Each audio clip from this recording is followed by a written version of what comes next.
would this look from your perspective? Or we got to get into their environment so that we use examples and talk to people and say, how would you say this? Because otherwise we're doing this. And we're not setting people up for the kind of outcomes we want them to have.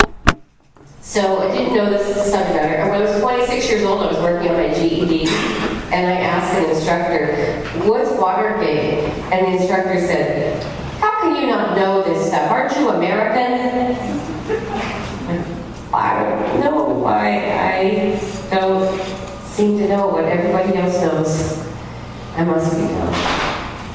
And that really is the only conclusion you can come to in a country that doesn't teach about poverty.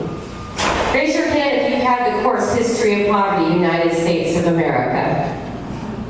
And feel free to take a look around.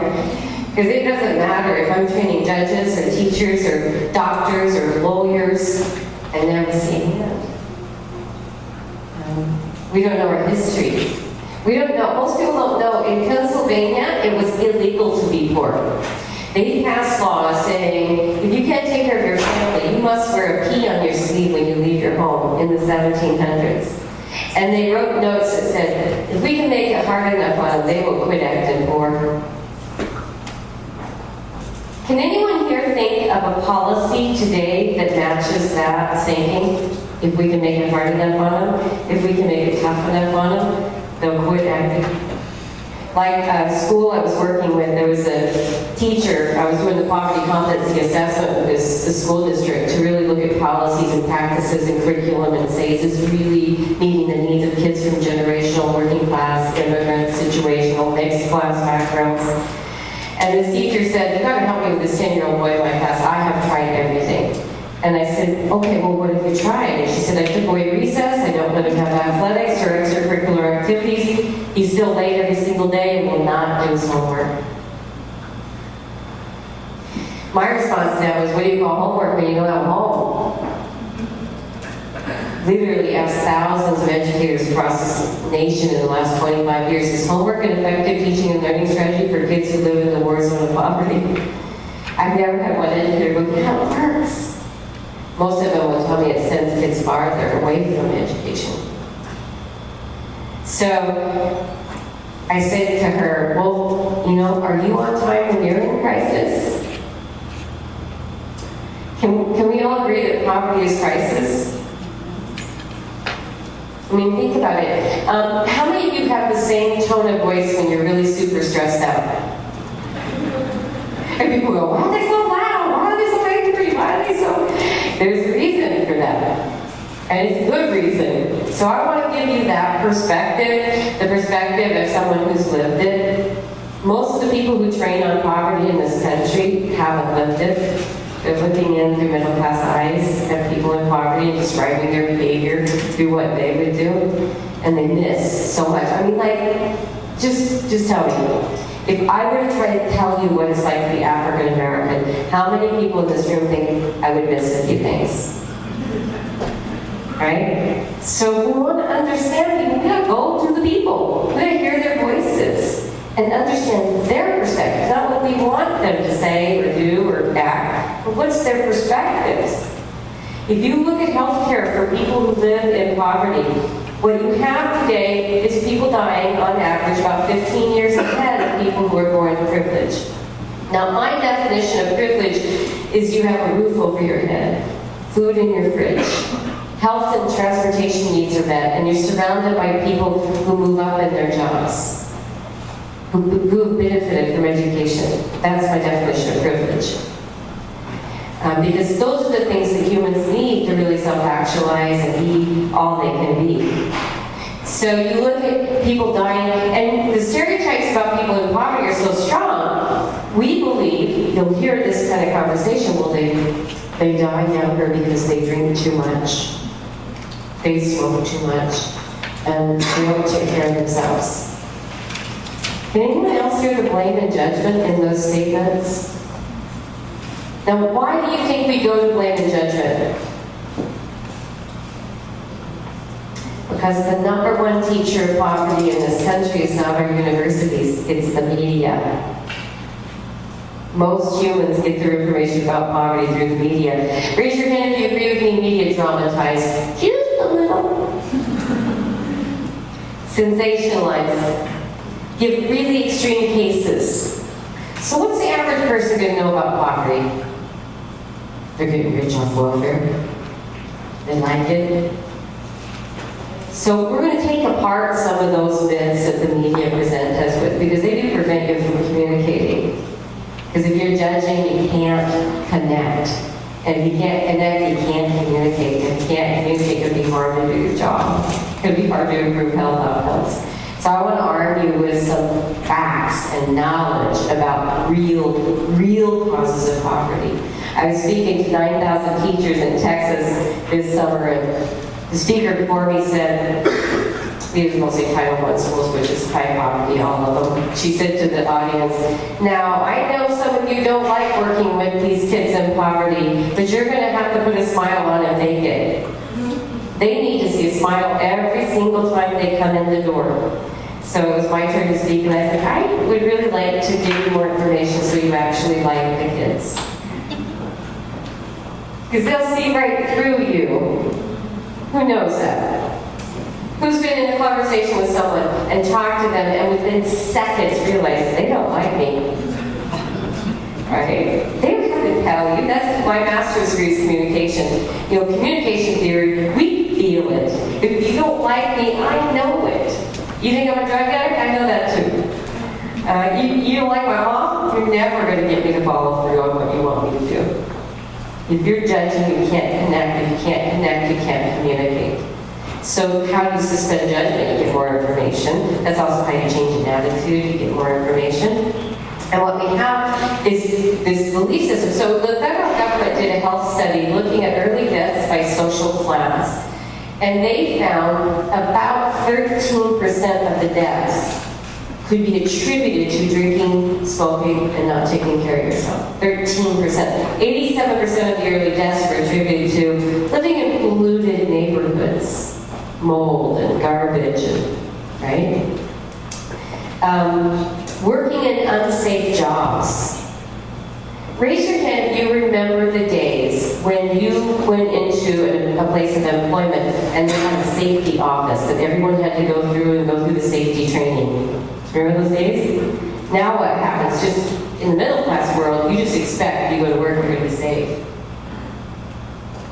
That's not true for people who take the minimum wage, temporary, seasonal kinds of jobs. Those jobs are still dying. I had a cousin who fell off a roof and died. My brother fell off a roof and knocked his teeth out, bruised his heart. I had a nephew whose foot was cut off not too long ago. I had a cousin who died in an explosion. That's just normal.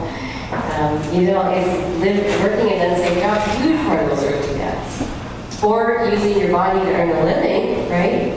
What happens if you use your body for 10 years of hard labor? Your back's going to go out, your knees are going to go out, you're going to have shoulder. My mom doesn't think this is work. She's like, well, how can you be tired? You're just talking. To a cotton-picking woman her whole life, she's like, no, that's not work, Donna.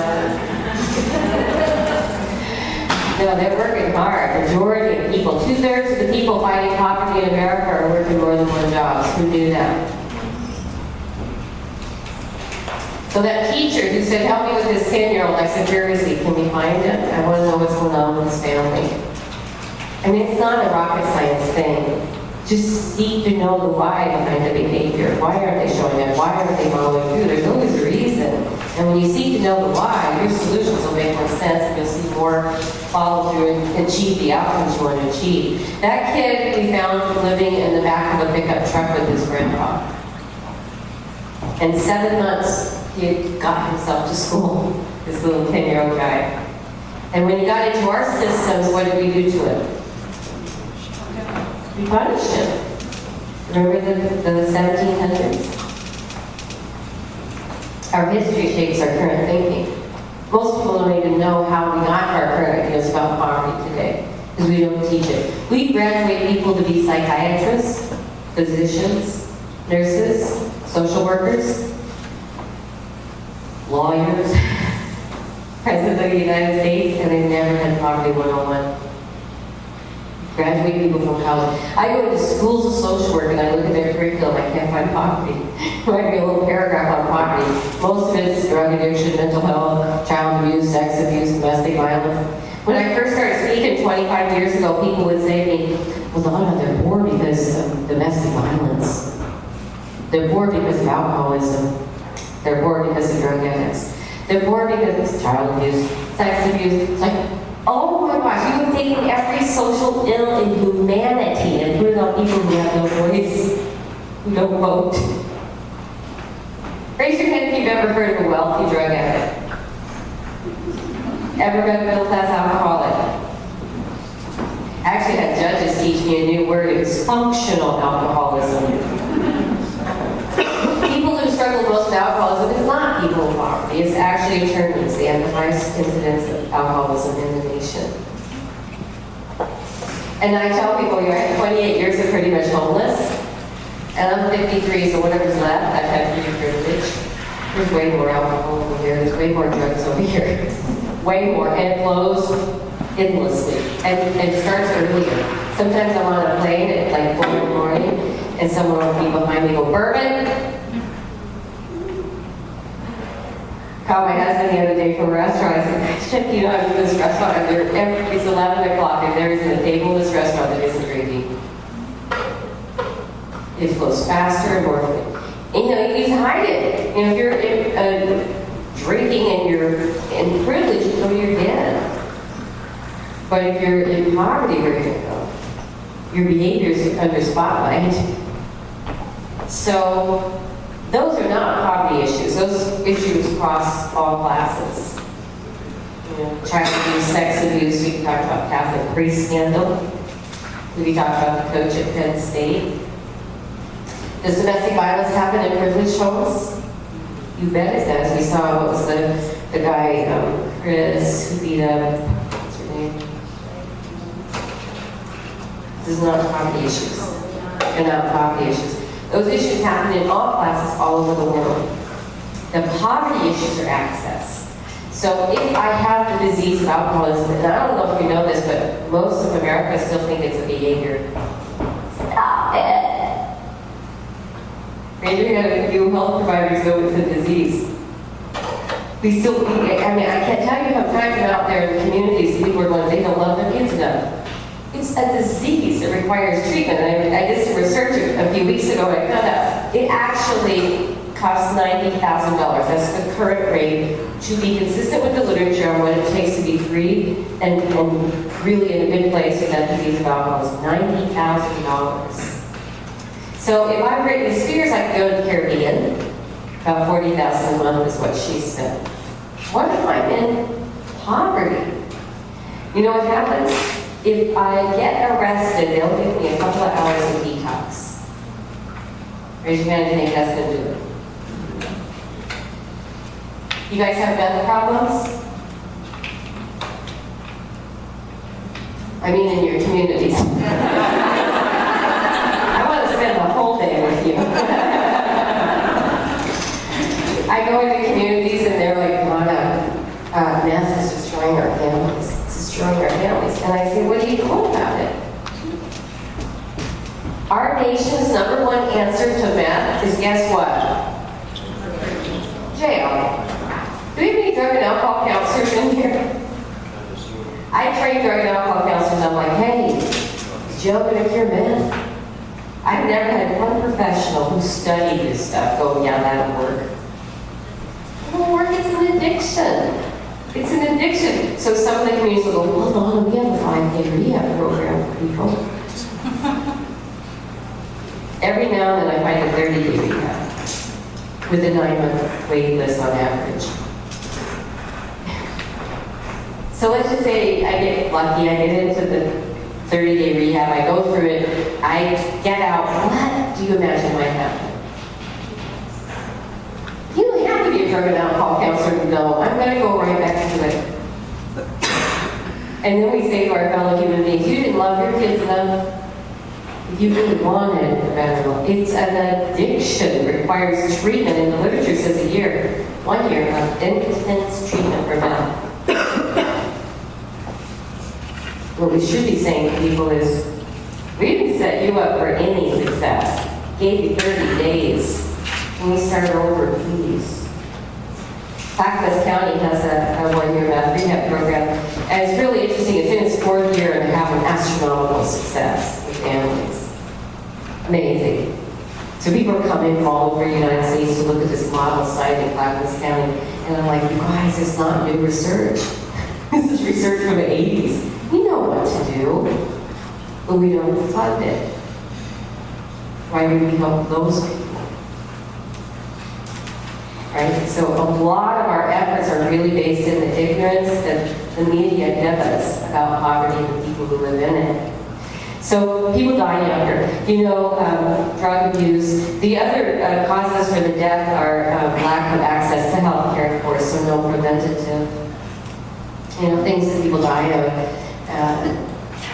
Middle class people would be treated like a toothache. 126 million Americans can't go to the dentist. 126 million. And what's the first thing we think when we see people with rotten teeth? Number one answer, United States of America, they're drug addicts. Number two answer, they didn't take care of them. Listen to the blame, listen to the judgment. Why do we go there? Why aren't we saying, wow, 126 million people can't go to the dentist? I wonder if they've ever had dental care.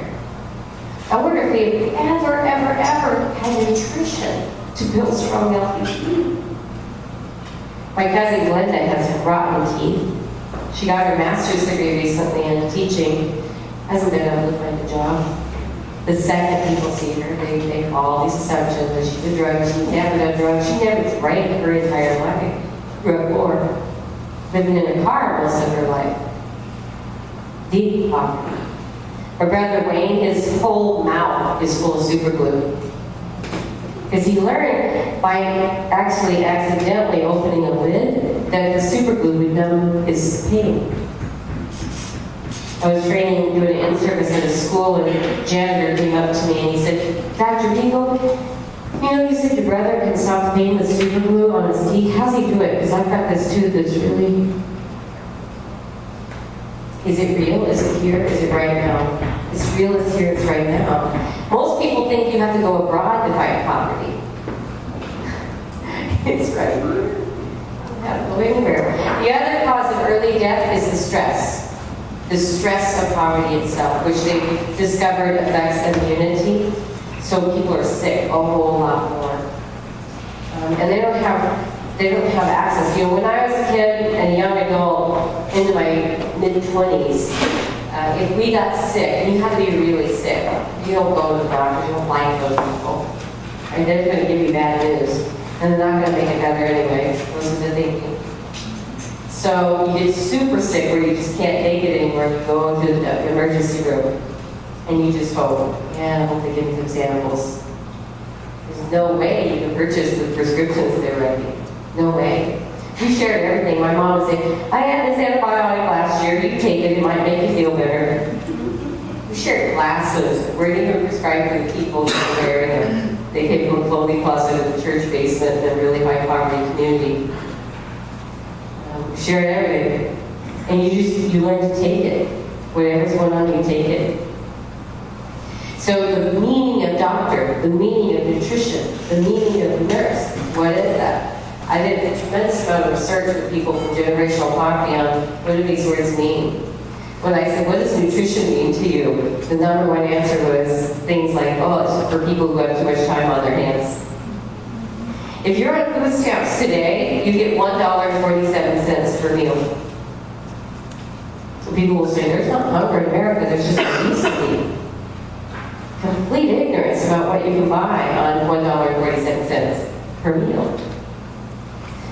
Anybody here buy healthy food? I'm expecting all hands raised. Who would testify of their own this expensive? You're going to buy the carbs, the starches, you're going to buy the foods that stretch really far, you're going to buy the quick, the easy thing. You're in a war zone. You are in a war zone. And I use that metaphor of war deliberately because I have studied the history of poverty, and it's the most common metaphor you see in the literature. That's what it feels like when you're in survival mode. So the stress of poverty, infant mortality rate. I've had 8 pregnancies. I have 3 living children. Our infant mortality rates are equal to the very poor country of Malaysia for women in poverty. And this is an incredibly wealthy country. Infant mortality, unbelievable. Our child hunger rates for children under 5 are equal to Romania. And I know people in schools that will lock the food up if the kids are late. Ignorance, poverty ignorance, unintentional harm. So you have people who are not accessing systems of health care. They're not getting a preventative. My cousin Tammy was diagnosed with breast cancer at the emergency room. What do you think the emergency room told her to do? Go see her doctor. She lived in a car with 3 kids. So what do you think she did? Nothing. She died. She died last January, 42 years old. Middle-class person had been treated. I said, poverty killed her. Poverty killed her. It should not be. It should not be. Leaving those 3 children behind. So you have really 5 key things I want to cover with you if we can get through it in this short time we have together. One is just a better understanding of poverty. Not only do I bring that insider perspective of having lived in the deepest poverty in this country, but I also bring that I've studied this for 25 years. I've worked with people all over this country. I actually got to present in France in January. It was awesome. To world leaders on poverty. I publish, I do trainings constantly. It's just so much more than work to me. How many of you see the potential being lost in your own community? It shouldn't be. We don't have to lose that potential. Armed with being poverty informed, we will break barriers. We will see healthier people who reach their potential instead of sinking and spiraling deeper and then pass on. So I want to give you some clear definitions of poverty. Federal government says $23,850 will take care of a family of 4. Who in this room is a family of 4? Who would be willing to say $23,000 a year wouldn't cut it for you? If that number seems low, it's because the federal government uses a 1960s cost of living to calculate what a family in 2014 needs. The cost of living, the federal poverty threshold has not been raised since the 60s. It's the same formula. We use the exact same formula to calculate it. So what they did in the 60s, they said families are spending about 1/3 of their income on food. So they multiplied that by 3, came up with a federal poverty guideline. Why is this so important? It's so important because that number determines who gets out. It determines who gets access. So Economic Policy Institute calculated the current 2014 cost of living for what it's to take for a family of 4. They added in child care, health care, and transportation, which aren't included in that 1960s formula. And they said, no, actually you need about $48,000 a year for a family of 4, but that won't get you any trips to Hawaii. That is just your basics. How many of you know middle-class people who are quitting work to stay home because they can't afford the child care? They're working just to pay child care, right? And I know a woman who used to run the emergency room. She quit. She was making $200 more a month than her child care for her 2 little boys. And now she's privileged, she can quit. But it hurt the family, of course. Their net income drops. Now they're a single earner. We don't live in an economic environment where one person can earn, right? We need 2. And that's professionals to professionals, not to minimum wages. Minimum wage is still under the federal poverty guideline. So if you look at $23,850, the gap between $23,000 and $48,000, those are the people who get 0 Pell Grants, no access to Head Start. And we all know their kids aren't getting preschool anywhere else. There's nowhere else they're going to be able to afford it. Our nation rates lowest on almost every single child well-being indicator. I just posted an indicator, worldwide indicator of child well-being. The United States is at the bottom on almost every single one. Encourage you to sign up on my company Facebook page, which is just my name, Donna, M for Marie. So you go to that, I put every day, I put articles up there, I put research up there, I put best practice, I put stories, I give examples of what other people are doing around the country to fight poverty. Also, we have a free newsletter you can sign up for on our website, which is on your handout. So giving a clear definition of poverty and how these different contexts of poverty, generational, working class, actually are impacted in terms of health. And then communicate more effectively, that's what we'll do after lunch. We'll get into some, how do you make sure you're creating shared meaning? How do you make sure that when people walk away from you, they actually know what to do next? In my research interviewing people in poverty, they say, overwhelmingly, they leave a healthy professional, they don't know what they're supposed to do next. We're not communicating. Who's seen that? Who's ever given somebody some information or resources and had them walk away with, well, now what am I supposed to do? What'd she say? How do I do that? When did I do that? And they could be even carrying your instructions. Because they don't get information that way. They get information verbally from people they see as not so different from them. So I'll give you some really quick, practical, usable communication tools you can take away and use them right away. No budget increase needed. And then 5 core principles that I teach throughout all of my work on how to really, truly improve the connections and services for people in crisis and poverty. I want to right now give you a window into my world. I want to share with you a preview of a documentary which is being produced by a 5-time Emmy Award-winning producer out of New York. And this producer is so amazing. He really does get poverty at an incredibly deep level, which you'll see when you see this little clip.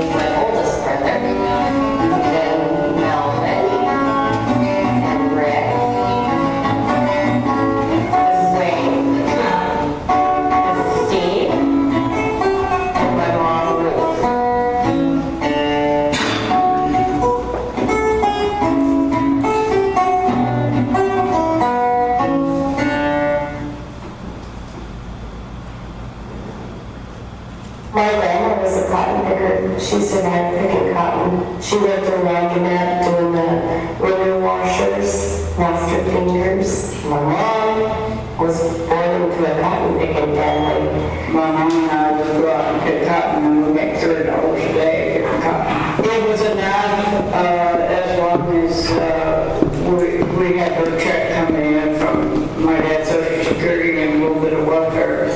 She's amazing, and she's managed to get 6 kids through some extreme crisis, trauma, hunger, homelessness. Again, y'all are All 6 of my kids, they are the most important thing in the world to me. All 6 of them learned how to clean house and do the dishes, whatever needed mopping floor, whatever needed to be done. All 6 of them know how to do it. when we did have a place to live, it was always in the ghetto. It was always in this neighborhood where there were no sidewalks and the roads were, if there were roads, the bumpy kind of thing where people won't bring their cars down and have nice cars. And where you're not really safe walking around. You're going to get beat up or, something's going to happen. All that becomes normal. I remember as a kid, it was just absolutely a normal thing to have somebody come and shut off the lights.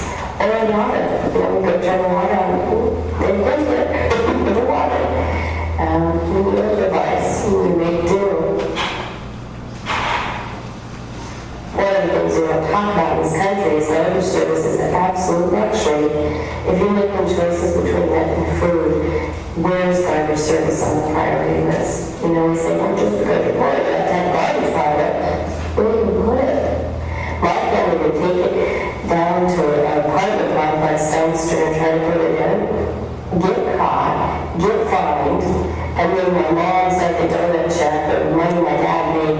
driving us things that would go to make fines. And if you have garbage, you have rats. Wasn't very long ago at all. I remember a rat spitting right across my chest and when I hit the wall, bounced down. Normal. We survived mostly by picking fruit. My mom worked in the potatoes, she worked in the onions. If we were in Arizona, it was grapefruits and oranges. My mom cut grapes, my dad cut grapes. My dad rode the watermelon trucks, he drove ice cream truck. The kids all worked. We all worked in the fields. And we lived in dairy cabins, we lived in cars, we lived in the woods, we lived behind truck stops, because my mom always said the truckers would make sure we were safe.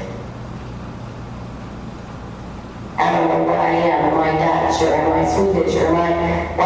I don't know. There's no records. No, I don't have childhood photos. I don't know. What did I look like as a little girl growing up? I don't know. I'll never know. Because in poverty, things get taken away from you. You learn not to care about anything. Because caring is just painful. So you let it go. Your people become who you have. And even if they're not doing things you're proud of, or you really want them to be doing, they're yours. They're yours.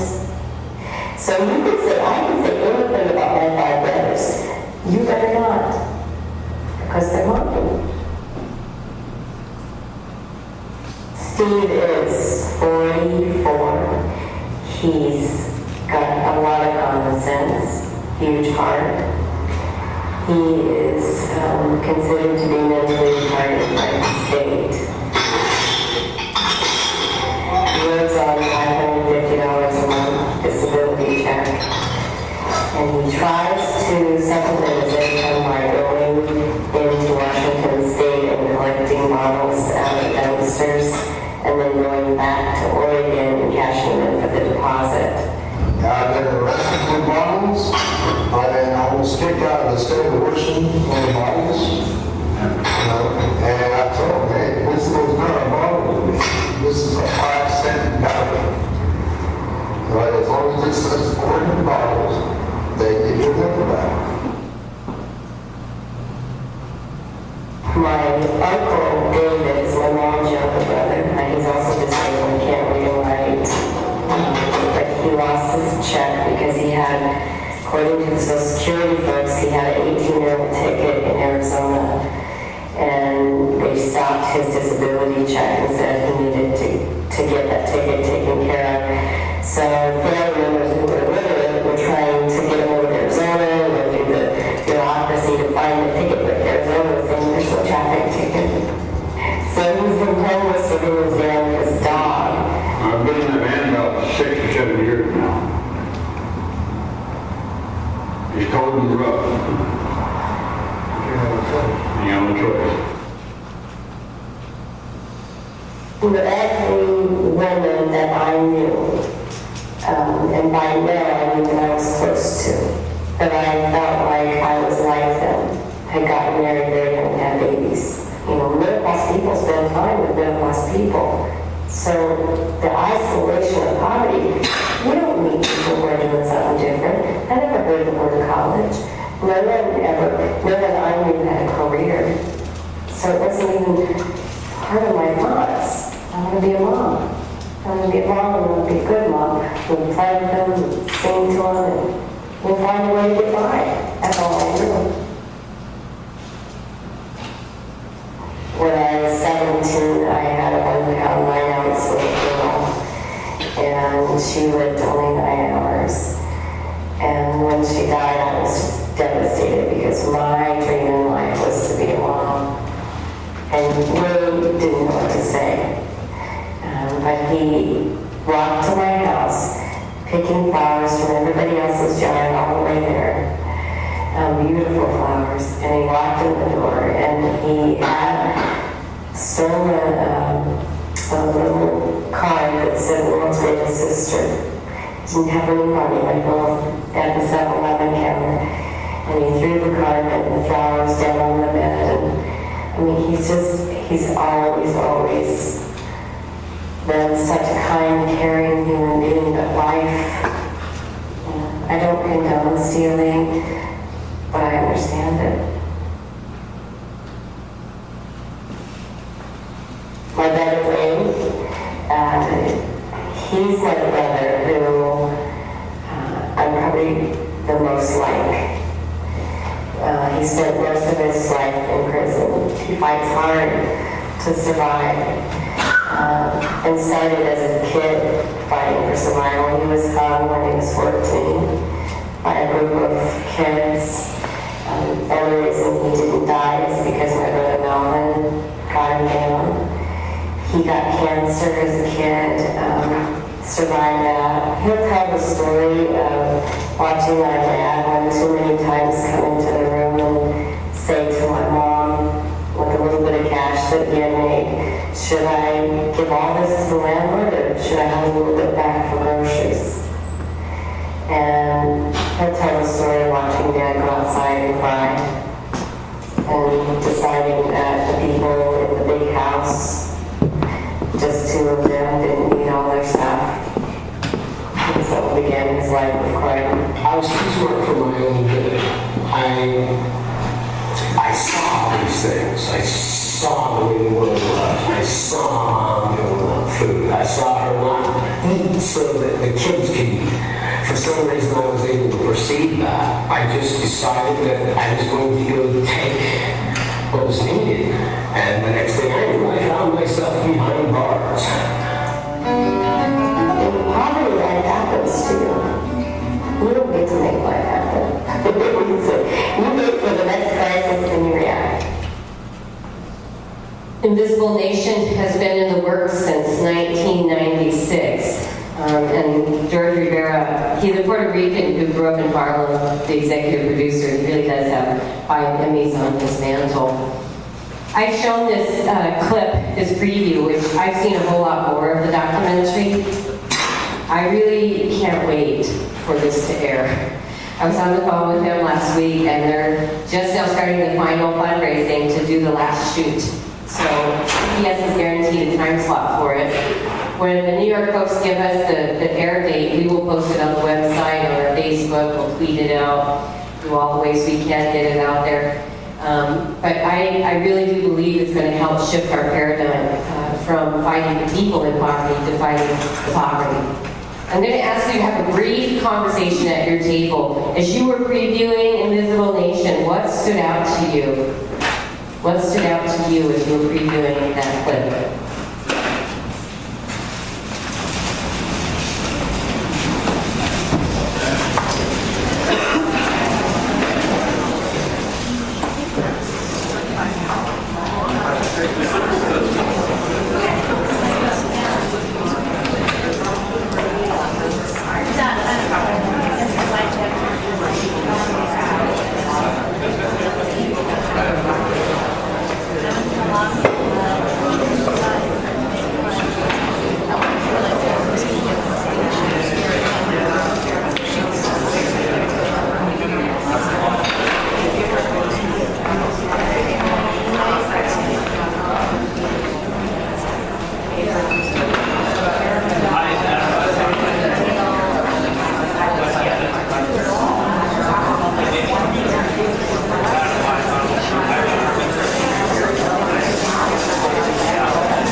It means to be continued.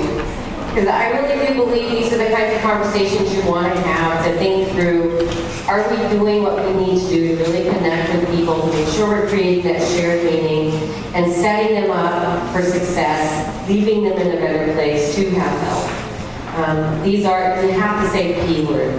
You know, I go into organizations that serve people in poverty and the P word's never used. There's this flat belief that everyone has the same chance in this country. I beg to differ.